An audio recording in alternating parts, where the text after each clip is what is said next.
Welcome to Cult Brew.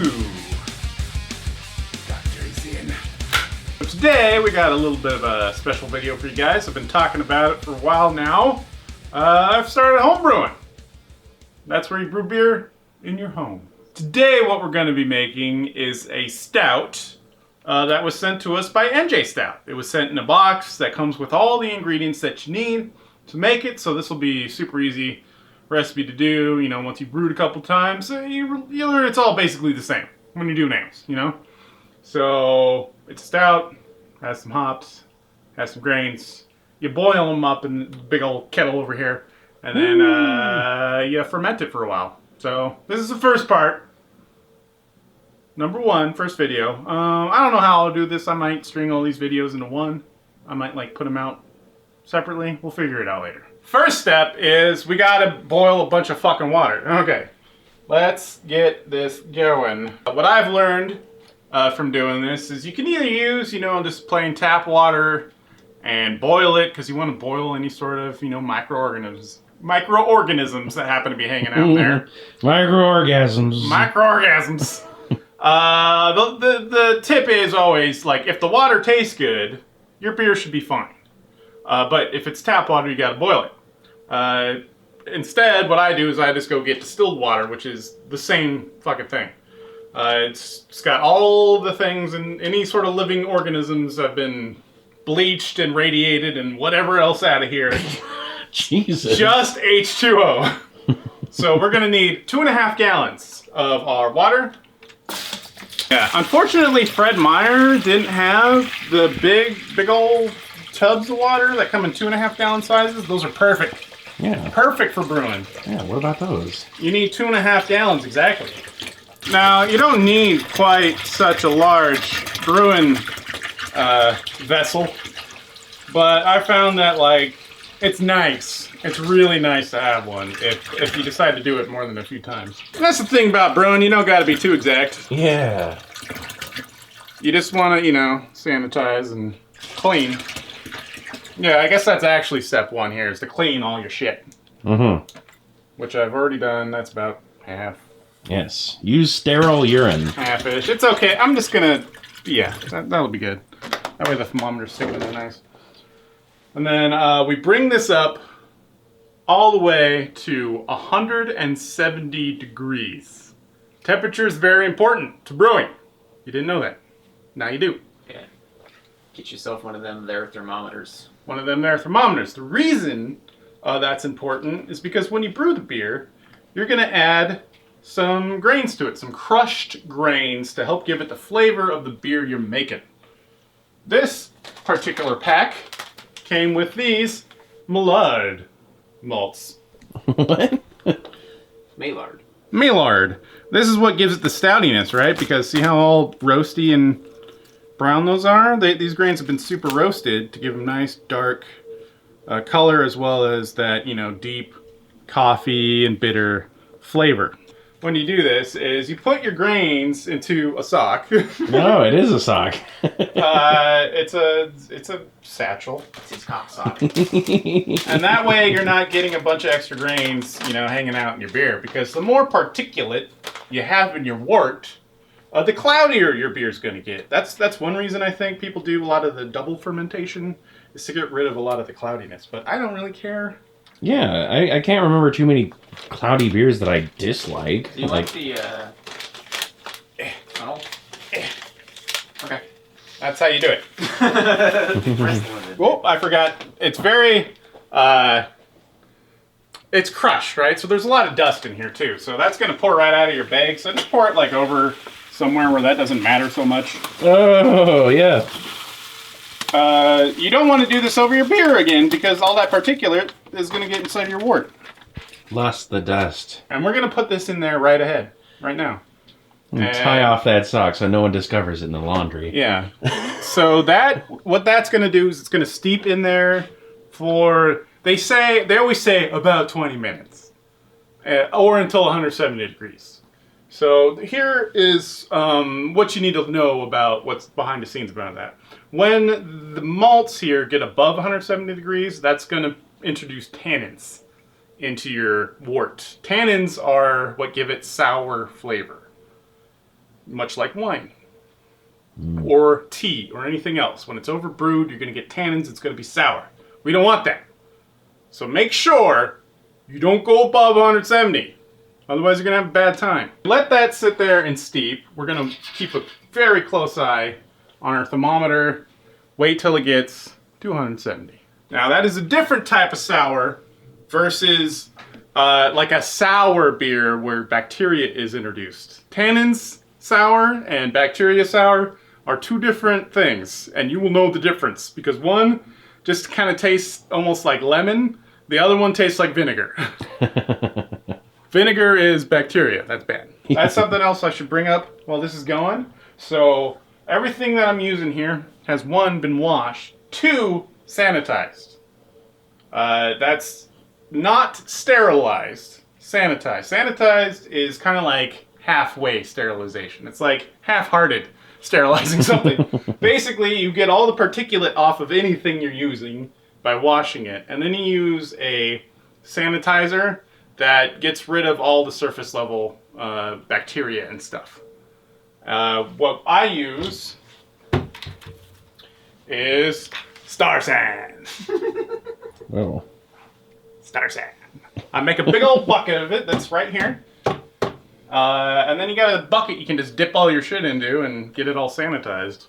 Nice. And this is food grade sanitizer. You don't want to, I mean, you can use stuff that's not, but then you got to rinse it off afterwards, and you got to rinse it off with sanitized water. So you'd have to get more distilled water or whatever. Instead, I just get this kind of shit where you can let it dry off, air dry. You don't want to wipe it.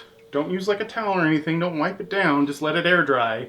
And then it's completely safe to use as a vessel for eating and drinking out of. You can see the steam is rolling. We're not to a boil yet. That's very important. That means you've got 100 above 170.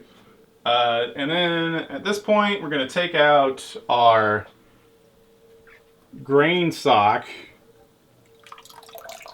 Let it drain so you get all that nice flavor out. Now, there's a huge contention in the world of, you know, brewing here that there's one camp that's on the side of don't squeeze the sock. There's another camp that says it doesn't really matter, go ahead and squeeze it.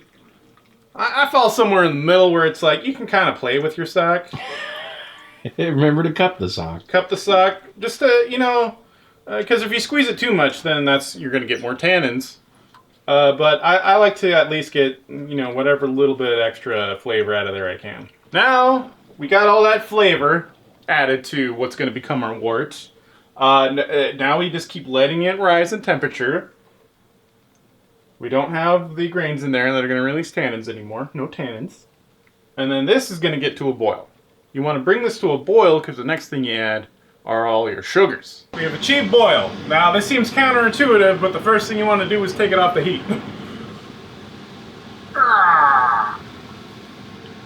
And we're doing this because we're adding our sugar.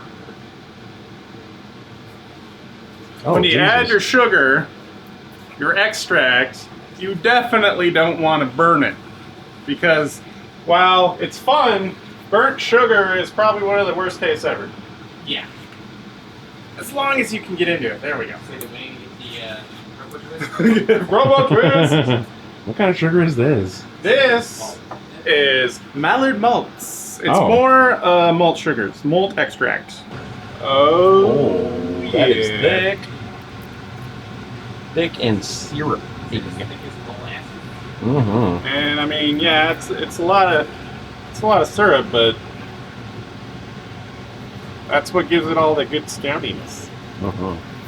That's sugar number 1. Can you believe it? There's more sugar. Oh, really?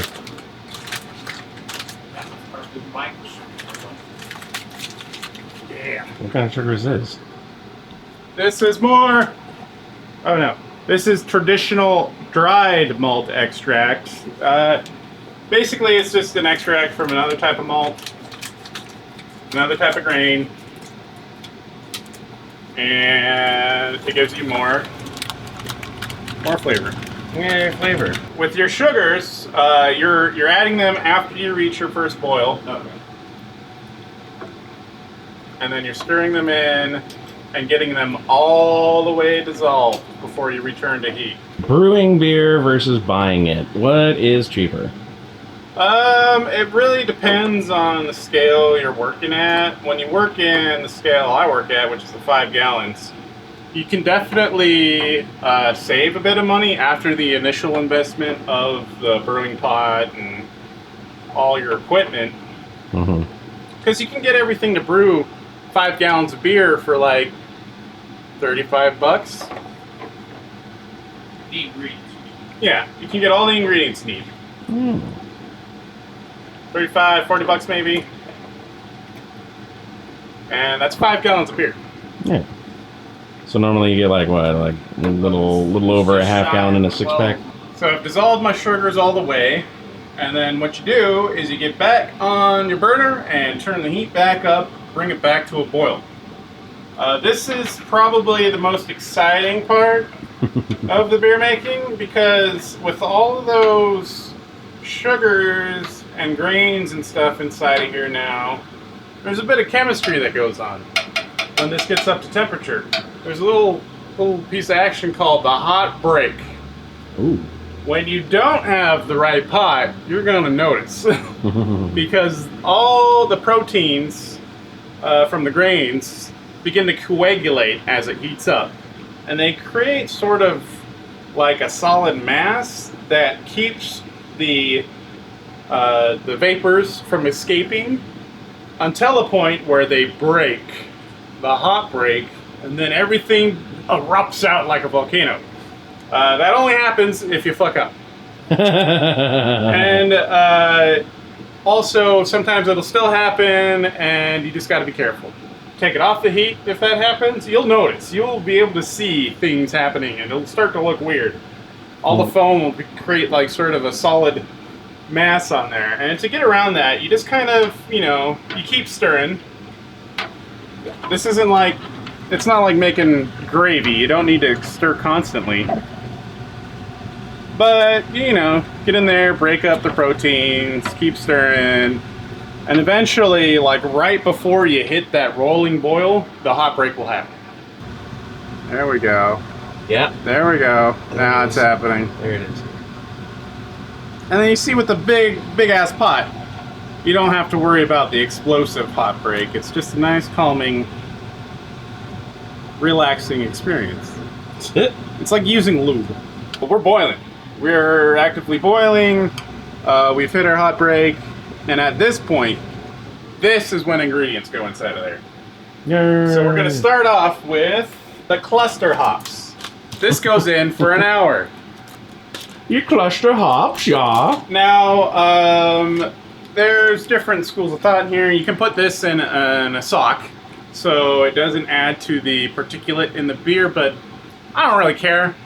Just leave the last little bit, It all sinks to the bottom. So, here we go. Whee! Happy trails. And this is where you get all the flavors. The flavor out of your beer is the ingredients added here. This is where you add the hops. If you had any special extracts or bonus material you would add to your beer, you do it during this 60-minute boil. And this is where sort of all beer recipes turn into one, is that it's always you boil it for an hour. I don't know why. I don't know if there's something else that happens, if you can make a special beer by boiling it for longer, but every recipe I've seen, you boil it for an hour. We have 2 varieties of hops, and the times you put these in gives it different hop characteristics.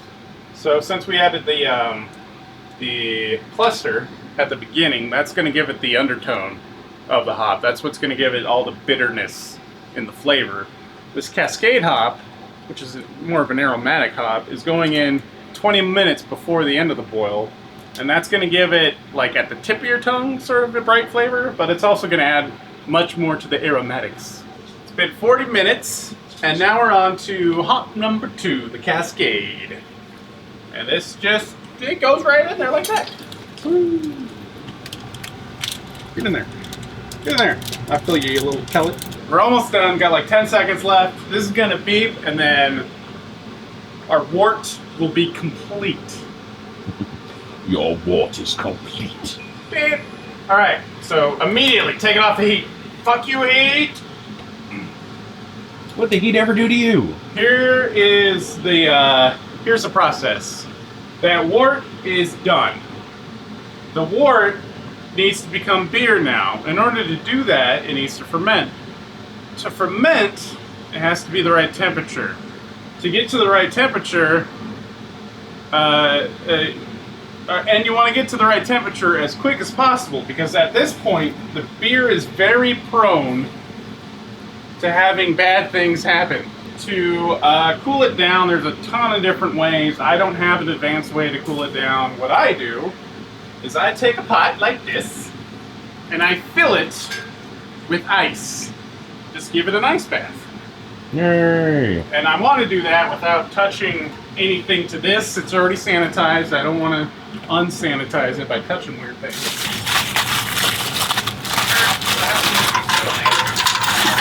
It's kind of okay at this point because it is so hot still. Yeah. It's still at the boiling temperature. But try to be careful. You know? Be as careful as you can be. This is the opposite of a double boiler. Yeah. It's a negative boiler. Yay! It's an anti-boiler. Like an anti-griddle. Any sort of action to cool down a liquid like this, it's a lot like making ice cream, except backwards, right? You want it to move. You want liquid to contact as much as that cold surface as possible. So, get friendly with it. And at this point, it's okay. It's okay because air isn't going to affect the flavor. Movement isn't going to affect the flavor. You're fine. Fine. You're just really trying to cool down this shit as quick as possible, because the longer it's just out doing nothing, the more bad actors can enter that. Yeah. And then here's another thing that I like to do that I don't really read people do, but I like to do it because you're gonna put this in the fermenter, in the carboy, or whatever fermenter you have, and you're gonna add the extra water. So why not at this point dilute the wort to cool it down quicker? There's got to be a reason for it. Somebody will let us know. I did it last time and it worked fine, so that's what I'm doing. Just make sure, you know, you don't fill your ice bucket. So the key is to cool down the wort to under 100 degrees. That's what you want to get to. That's the target, as quick as possible. After that, you want to get it to about 70 degrees, 60 to 70, for the yeast to work. So I just do it all in one fell swoop. Just cool it down. And then you got your big old pot of wort. And what do you do with your wort? You stick it in its home. Go to your home. Go to your home. Too good for your home? And its home is right here. So I got a little stool here so I can casually pour my wort that has been cooled into. Would you like a phone book or two to put underneath that? Hey, shut up. And there you go. It's that easy. Ooh. Now you may be wondering, man, that's like stirring it up a lot. That's doing weird shit. Is that bad? No, actually it's good. At this point of the wort, you want to mix in as much oxygen as possible. Why do you do that? You do that for the yeast. It needs a gaseous environment in which to ferment. Now it's much different 2 weeks from now after it's fermented. You don't want to introduce any air at all, or as little as possible. So What happens then? bad flavors. Oh. That's where you get natural floaty yeasts in there and they start doing bad stuff. It? Before we get all of this beer in there, we want a little bit to taste. Really? What's it going to taste like right now? It's going to taste a lot like a beer without the alcohol and flat. So why are we drinking it? You know, you want to get a preview of what you got going on, so you know that you did it right. Yeah, you might just want to abort it right now. Yeah. Instead of waiting like months and then finding out that you fucked up. Super dark. Oh, wow. Nice and sweet. Very roasty. Doesn't taste, well, just a little bit hoppy. A little bit hoppy. Yeah, this is going to make a good beer, I think. Hey. And not a lot of tannins going on, which I'm very happy about. At this point, even though we aerated it a whole bunch just the way we poured it, we still want to do more.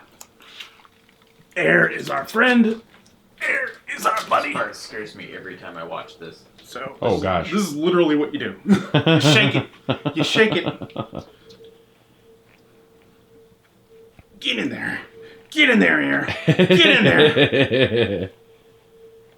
Now, they actually sell products to do this for you, which makes a lot of sense, because this is rough. This is hard work.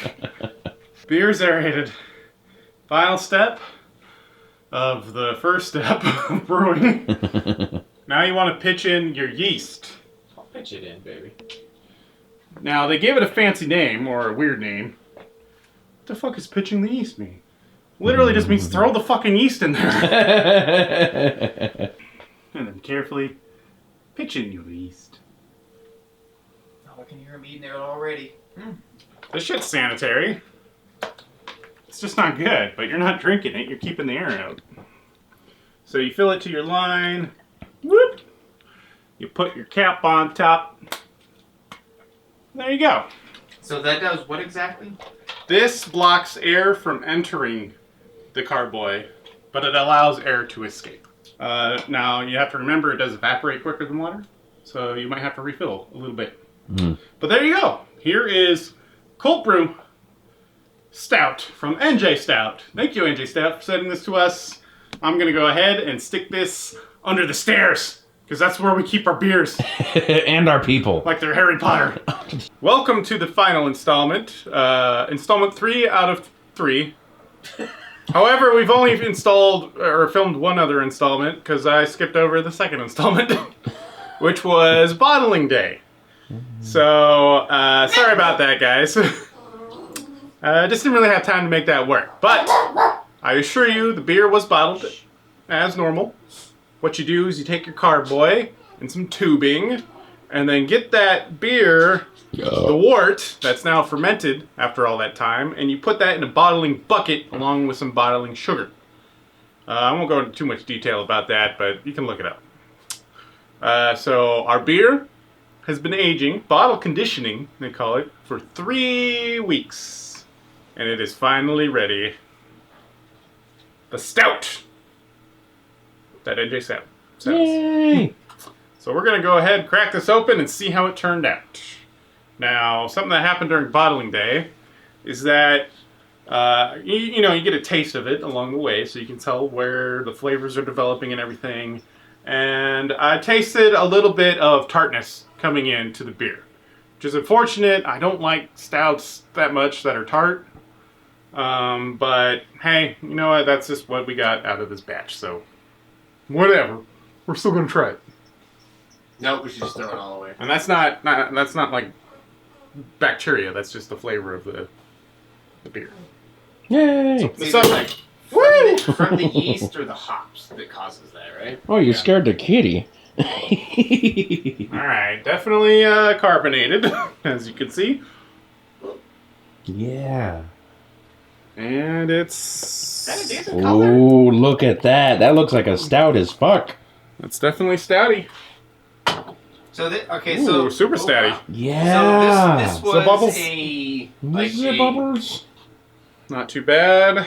Let's get a little sip here. Oh, another thing I forgot to do during the actual brewing stage is I didn't check the gravity of the beer. That's another step you can do. Yeah, I just plumb didn't do it. It's a lot of work brewing beer, okay? Get off my back. Yeah. If I had to guess, it's probably somewhere around 5%, 6%. He tastes it. It's like, oh god, this is 9. This is 9. Ooh! Ooh, Oh, okay. Yeah. that's set up really nice in the conditioning phase. I don't know what happened. It sweetened up a lot, actually. But not like oversweet, more like a milk chocolate sweet. Yeah. Ooh. And a little bit nutty, too. You Yeah, accidentally brewed these nuts? I accidentally brewed these nuts. That's actually really, really nice. It's really pleasant. It's got like a, I don't know, like a coffee and creamer sort of deal going on to it. Yeah, this is much less disappointing than I was expecting. You saying that after the beers we just tried gives me a lot of hope because those were really, really good darks. Mm-hmm. And now you're trying this one. Oh, it's nice because it doesn't go for all like the burnt sort of flavor that a lot of stouts go for, and it has just the slightest hint of the tart I was talking about, but it's all evened out by like how heavily carbonated and how much extra sweetness and nuttiness was added in the conditioning phase. So I'm really actually surprised by how much better this got, because when I put it in the bottles, I was like, oh, I was writing that one off.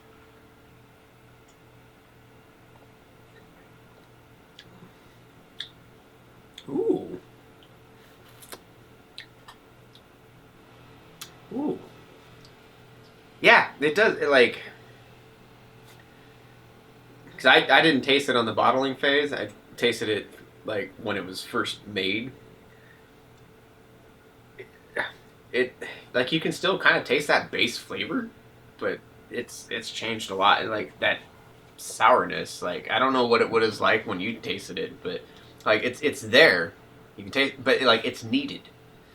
It very much accents the other flavors that you taste, which don't ask me what those flavors are right now because I couldn't tell you. You drunk asshole.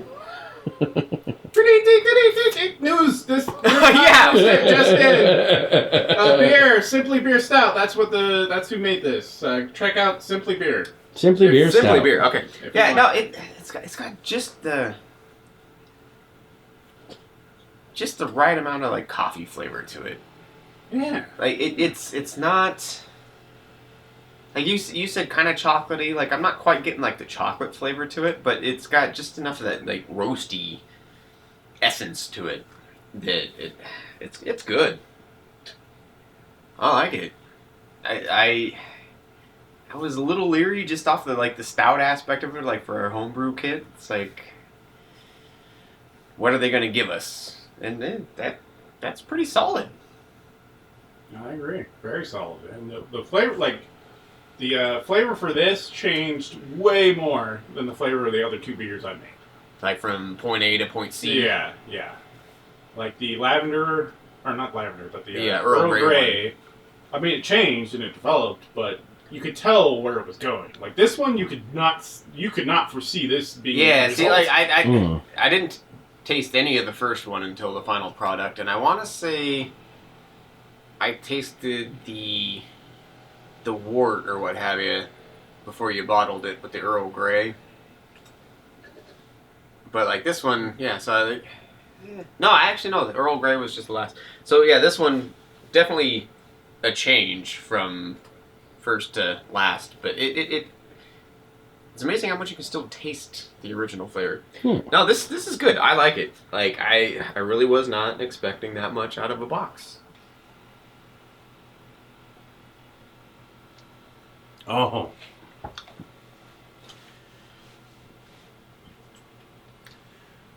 Okay, that's pretty special. This is definitely like a coffee Hershey syrup sort of experience. It's very deep and rich. I'm tasting chocolate. Perhaps I'm mad, but it's like a smoky, mapley chocolate. Yeah, A lot of different flavors just coming together to make something really special. I don't think I've had anything like this. It's really the mapliness of it that intrigues me the most. Shut up, bud. The oven agrees. It does. Hey, we have consensus. I think that this is one of the most original darks I've ever had. Even though it's, what, just supposed to be a generic stout? Yeah. It's just a kit. Kit Stout. When you take a long pull of it, you get a lot of different flavors along with that too. I can see where, like, if you were slightly experienced in your brewing, like, This where beer makes me happy. You could use this as your base, and then you could experiment with it Yeah. really easy. Yeah. Like, it gives you a good, solid, flavored beer as a base, and it's like, okay, I'm gonna... Yeah. You're fuck gonna with it a need little something bit. dark and earthy to pair with this because it is like it's taking you on that subterranean journey.